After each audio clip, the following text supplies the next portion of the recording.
Baiklah, Assalamualaikum warahmatullahi wabarakatuh. Kami dari kelompok 6 akan melakukan podcast yang bertemakan penyusunan anggaran. Adapun anggota dari kelompok kami, yaitu saya sendiri sebagai moderator dan rekan saya Indira Puspasari sebagai narasumber. Oke, langsung langsung saja ke pertanyaan pertama. Saudari Indira, bisakah tolong dijelaskan pada hakikatnya kan karakteristiknya itu pada anggaran dinyatakan dalam istilah moneter. Nah, di mana moneter dan juga non-moneter. Nah, menurut pandangan Anda, dari kedua hal tersebut, manakah yang paling efisien? Bisa tolong dijelaskan.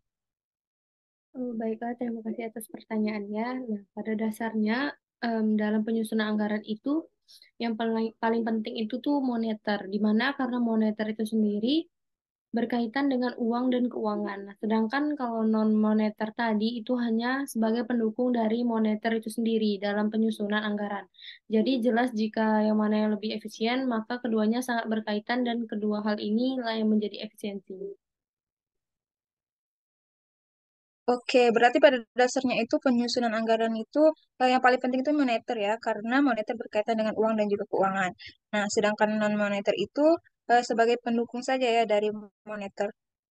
Nah, pertanyaan selanjutnya itu yang ingin saya tanyakan, di mana letak tingkat kesulitan dari target anggaran dan juga apa dampak dari tingkat kesulitan tersebut terhadap kinerja karyawan dan juga manajer perusahaan. Bisa Saudari Indra jelaskan. Oke, baiklah. Terima kasih atas pertanyaannya. Tingkat kesulitannya yaitu terletak dari target anggaran itu sendiri. Nah, di mana suatu target anggaran itu dapat berubah-ubah untuk kedepannya tanpa dapat diprediksi. Nah, sehingga perusahaan itu sendiri dapat mengalami kesulitan untuk menargetkan anggarannya. Bisa, seperti contohnya itu perusahaan yang udah nargetin tuh anggaran untuk biaya pembelian bahan bakunya sebesar 500.000. Nah, tapi perusahaan tidak mengetahui apakah harga dari bahan baku tersebut akan tetap seperti itu atau akan mengalami kenaikan. Nah, apabila harga bahan baku tersebut naik, maka otomatis biaya pembelian bahan baku yang harus dikeluarkan oleh perusahaan juga akan lebih besar. Nah, sehingga akan menimbulkan biaya-biaya yang tidak terduga. Nah, karena biaya-biaya yang tidak terduga ini muncul, maka akan memberikan dampak terhadap kinerja karyawan dan manajer perusahaan di mana mereka harus mengkoordinasikan kembali anggaran tersebut. Nah, serta merancang ulang pembuatan anggaran tersebut agar anggaran tersebut dapat menjadi lebih efektif atau sesuai dengan kondisi dan keadaan saat itu. Oke, itu Saudari Antika. Oke, berarti dapat kita simpulkan ya bahwa tingkat kesulitannya itu yaitu terletak pada target anggaran itu sendiri. Nah, di mana suatu target anggaran itu dapat berubah-ubah untuk ke depannya tanpa dapat diprediksi. Nah, sehingga perusahaan itu mengalami kesulitan untuk menargetkan anggarannya. Baiklah, langsung ke pertanyaan ketiga ya, Saudari Indira. Bisa tolong disebutkan faktor-faktor musiman serta kelemahan dan juga keunggulannya jika perusahaan itu menggunakan faktor-faktor tersebut dalam menyusun anggaran. Oke, kalau faktor-faktor musimannya itu tuh dapat misalkan tuh ada faktor musim hujan dan panas. Nah, contohnya itu jika perusahaan tersebut ada di Indonesia, tentunya pasti mengalami faktor musiman ini. Nah, suatu perusahaan jika musim panas akan fokus pada usaha yang bergerak di bidang batu bata, dan pada saat musim hujan, perusahaan ini memfokuskan usaha di pembibitan. Nah, secara tidak langsung dalam penyusunan anggaran, tentunya dalam pembuatan ada dua bentuk laporan dalam penyusunan anggaran ini. Dan kelemahannya adalah waktu yang dibutuhkan cukup lama dibandingkan dengan penyusunan satu anggaran. Nah, namun juga itu dapat dilihat dari kelebihannya dengan menggunakan anggaran ini, kedua usaha dalam musim masing-masing antara musim hujan atau musim panas mampu dan diharapkan memberikan manfaat dalam pelaksanaan dari penggunaan anggaran lebih efisien. Mungkin itu Saudari Antika jawaban dari saya. Oke, berarti udah dijelaskan secara rinci ya oleh Saudari Indira mengenai ada faktor musim hujan dan juga panas. Nah, di mana kedua usaha dalam musim masing-masing ini mampu dan diharapkan memberikan manfaat dalam pelaksanaan dari penggunaan anggaran yang lebih efisien. Oke, lanjut ke pertanyaan yang keempat. Dalam hal-hal yang seperti apa suatu anggaran tidak dapat diminta pertanggungjawaban, bisa Saudari Indira jelaskan? Oke, kalau hal-hal eh, seperti apa suatu anggaran tidak dapat dimintai pertanggungjawaban itu suatu anggaran tidak dapat dimintai pertanggungjawaban ketika anggaran yang sudah disusun tidak disetujui oleh manajemen puncak. Nah, tapi jika pembuat anggaran dapat mengubah anggaran tersebut setiap kuartalnya tanpa persetujuan formal, maka dokumen tersebut pada dasarnya merupakan suatu prediksi dan bukan anggaran yang sesungguhnya. Mungkin itu Saudari Antika. Oke, langsung saja ya untuk pertanyaan selanjutnya itu yang ingin saya tanyakan efek atau tidak apabila anggaran dibuat lebih dari 1 tahun. Nah, apa alasannya? Bisa Saudari Indira jelaskan? Oke, baiklah. Nah, suatu anggaran itu tidak akan efektif apabila dibuat lebih dari 1 tahun. Nah, karena semakin lama jangka waktunya, maka semakin tidak efektif pula suatu anggaran tersebut. Nah, di mana perusahaan tidak bisa memperkirakan biaya-biaya yang mengalami kenaikan di masa depan. Nah, apabila biaya-biaya yang dianggarkan tidak sesuai dengan keadaan atau kondisi yang ada, maka suatu anggaran menjadi tidak efektif. Nah, sehingga suatu anggaran umumnya dibuat hanya untuk jangka waktu 1 tahun. Mungkin itu jawaban dari saya. Oke, langsung saja ke pertanyaan terakhir yang ingin saya tanyakan. Nah, Departemen Anggaran memiliki masalah perilaku. Mengapa masalah keperilakuan tersebut bisa timbul? Dan apa dampaknya? Bisa Saudari Indira jelaskan? Oh iya, kalau untuk masalah keperlakuan dapat timbul itu karena dalam Departemen Anggaran, karyawan yang bersangkutan tidak menganalisis anggaran secara rinci. Nah, sehingga anggaran yang disusun tidak memadai dan informasinya tidak akurat. Nah, hal inilah yang menyebabkan keperlakuan karyawan bermasalah. Seharusnya untuk melaksanakan tugas yang efektif, anggota Departemen Anggaran harus mempunyai reputasi sebagai orang yang tidak memihak dan adil. Eh, Adapun dampak dari perilaku tersebut yaitu adanya kecurangan dalam pelaksanaan penyusunan anggaran, di mana anggaran yang sudah ditetapkan digunakan untuk kepentingan pribadi. Mungkin itu jawaban dari saya, Saudari Antika. Oke, tadi udah dijelaskan secara rinci ya. Berbagai pertanyaan sudah saya lontarkan. Terima kasih kepada Saudari Indira yang telah menjawab pertanyaan yang sudah saya berikan. Nah, baiklah, langsung saja kita ke sesi selanjutnya, di mana di sini saya akan memberi pertanyaan kepada Saudari Antika Sari. Nah, langsung aja kita mulai nih untuk melanjutkan pertanyaan-pertanyaan mengenai penyusunan anggaran. Nah, yang ingin saya tanyakan kepada Saudari Antika, nah, apakah bila perusahaan ini, suatu perusahaan telah dapat menyusun anggaran dengan baik, maka perusahaan bersangkutan dipastikan dapat mencapai tujuan dari perusahaan itu?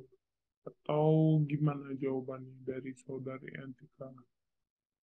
Eh, iya, perusahaan tersebut dapat mencapai tujuannya jika anggaran disusun dengan baik. Nah, karena dalam sebuah perusahaan anggaran dapat berfungsi sekaligus menyusun perencanaan dengan baik sehingga kegiatan itu pun akan berjalan dengan semestinya. Nah, penganggaran perusahaan ini mengacu pada proses di mana bisnis memperkirakan keuangannya untuk periode mendatang dan juga merencanakan operasinya. Nah, dalam mengembangkan anggaran, perusahaan biasanya juga melakukan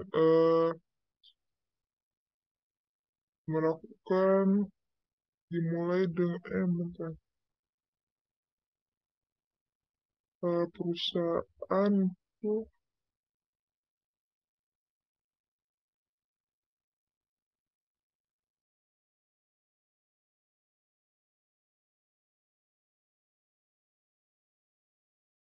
Oke, saya lanjutkan ya untuk merencanakan prosesnya dalam mengembangkan anggaran. Perusahaan biasanya dimulai dengan rencana proyek. Nah, dengan kemudian menentukan jumlah waktu, tujuan, dan juga biaya proyek dengan menerapkan strateginya dengan cara yang terukur.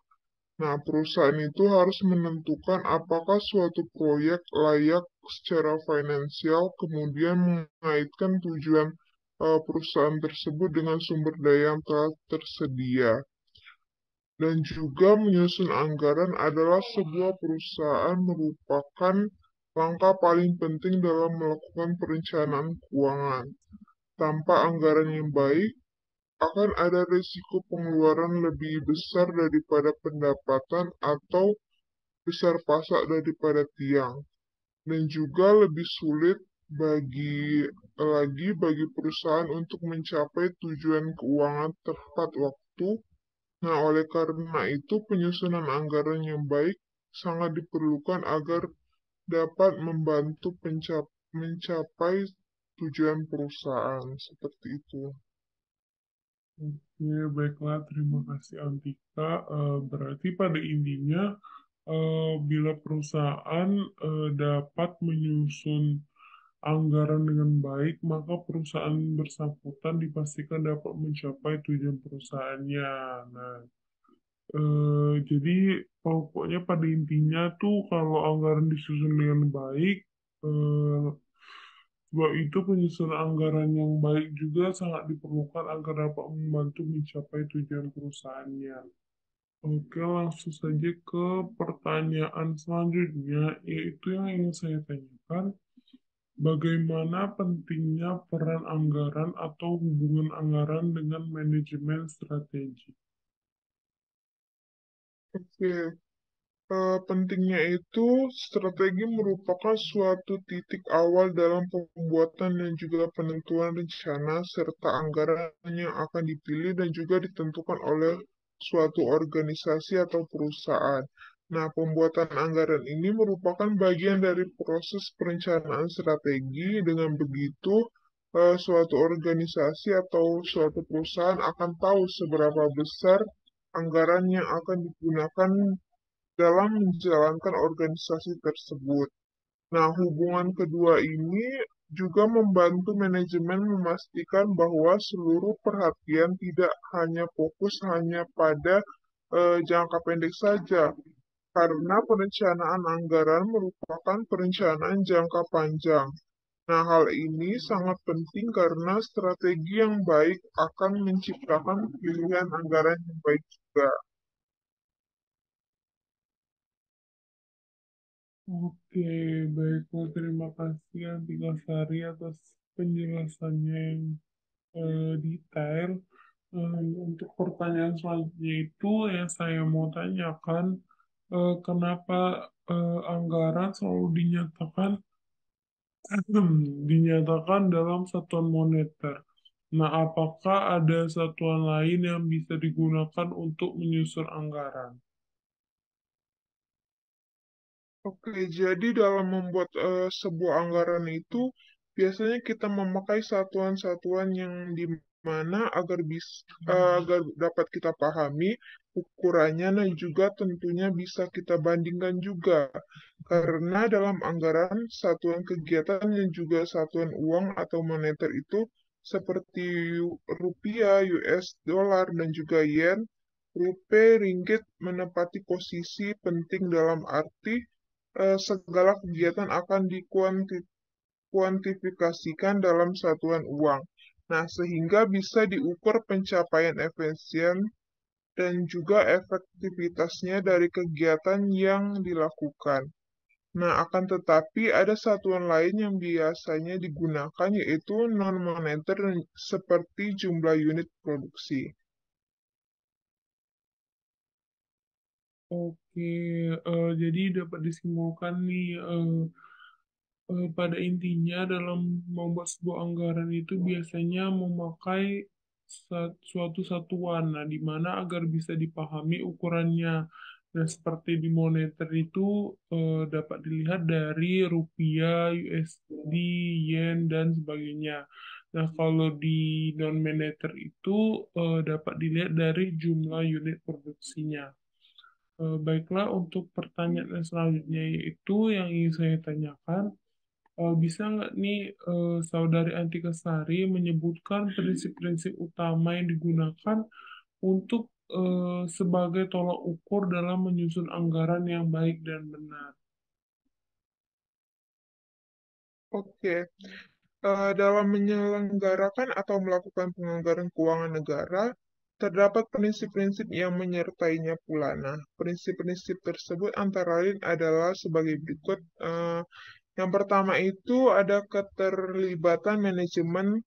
Nah, di mana keterlibatan dalam manajemen ini dalam menyusun rencana mempunyai makna bahwa manajemen mempunyai komitmen yang kuat untuk mencapai segala sesuatu yang direncanakan. Lalu yang kedua ada adaptasi organisasi, suatu rencana keuangan yang dimana harus disusun berdasarkan struktur organisasi di mana ada ketegasan wewenang dan juga tanggung jawab. Lalu yang ketiga itu ada akuntansi tanggung jawab. Nah, di mana akuntansi tanggung jawab ini adalah agar rencana keuangan dapat dilaksanakan dengan baik. Nah, maka harus didukung dengan adanya suatu sistem responsibility accounting yang polanya disesuaikan dengan pertanggungjawaban manajemen keuangan perusahaan. Lalu yang keempat itu ada komunikasi penuh, di mana komunikasi penuh ini suatu perencanaan dan juga pengendalian dapat berjalan secara efektif apabila antara tingkat manajemen mempunyai pemahaman yang sama tentang pertanggungjawaban dan juga sasaran yang akan dicapai. Nah, yang terakhir itu ada hadiah dan juga hukuman manajemen, yang dimana manajemen harus melakukan penilaian kinerja manajer berdasarkan perencanaan yang telah ditetapkan.